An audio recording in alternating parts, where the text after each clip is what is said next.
zaman modern ini banyak sekali umat Kristen yang ikut andil dalam perjamuan kudus.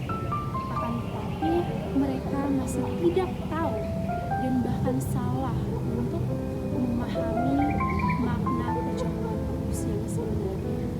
Oleh karena itu di era modern sekarang ini, apa yang harus gereja lakukan untuk dapat menarik mereka untuk memahami makna perjamuan kudus yang sebenarnya?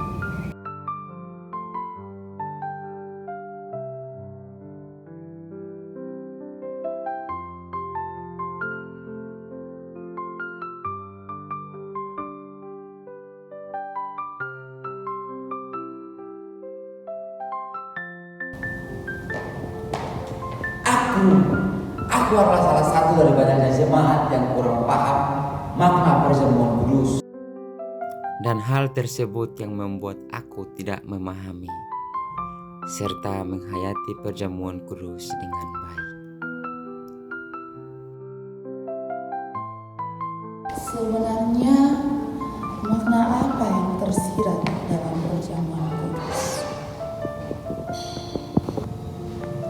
Apakah ada makna penting atau hanya sekedar tradisi belaka?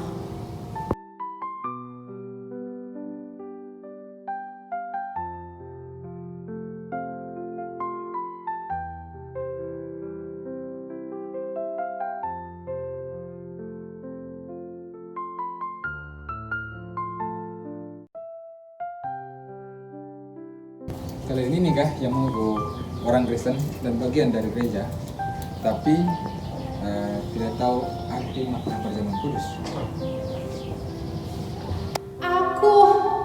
Aku jemaat yang tidak peduli dan mementingkan kehidupan duniawi sampai lupa memaknai perjamuan kudus.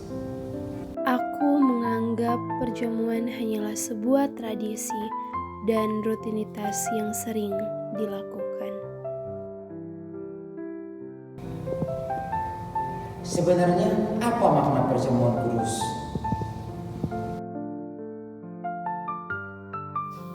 Di meja perjamuan, kita duduk bersama, mengambil roti dan anggur sebagai tanda kasih.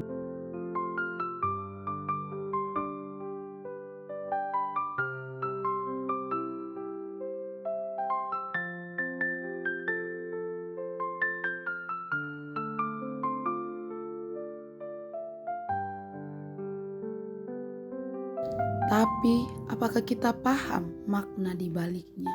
Lebih dari sekedar ritual, lebih dari sekedar tradisi. Perjamuan kudus adalah peringatan kasih-Nya, kematian Yesus untuk menebus dosa kita. Darah-Nya yang tertumpah untuk membersihkan kita. Roti yang dipecah-pecahkan sebagai tanda tubuh-Nya yang dihancurkan. Kita datang ke meja perjamuan dengan hati bersyukur dan menerima kasih-Nya. Perjamuan kudus adalah waktu untuk merefleksikan diri, mengingat kematian Yesus dan kasih-Nya yang tak terhingga. Dan biarkan perjamuan kudus menjadi sekedar ritual, tapi biarkanlah menjadi waktu untuk mengalami kasih-Nya. Perjamuan kudus adalah peringatan kasih-Nya yang membawa kita lebih dekat kepadanya. Jadi saudara-saudaraku, perjamuan kudus tidak boleh dipandang sebagai hal yang sepele. Perjamuan kudus dikenal sebagai Ekaristi atau komuni, yang dimana merupakan salah satu sakramen dalam gereja Kristen. Kita dapat memaknai perjamuan kudus sebagai peringatan kematian dan kebangkitan Yesus, memaknainya sebagai persekutuan dengan Tuhan, pengampunan dosa, persekutuan dengan sesama. Dalam perjamuan kudus menggunakan simbol seperti roti, melambangkan tubuh Yesus yang telah dikorbankan untuk menebus dosa umat manusia, dan anggur melambangkan darah Yesus yang telah ditumpahkan untuk menebus dosa umat manusia. Jadi, perjamuan kudus merupakan sakramen yang sangat penting dalam gereja Kristen karena melambangkan persekutuan dengan Tuhan, pengampunan dosa, dan persekutuan dengan sesama umat Kristen.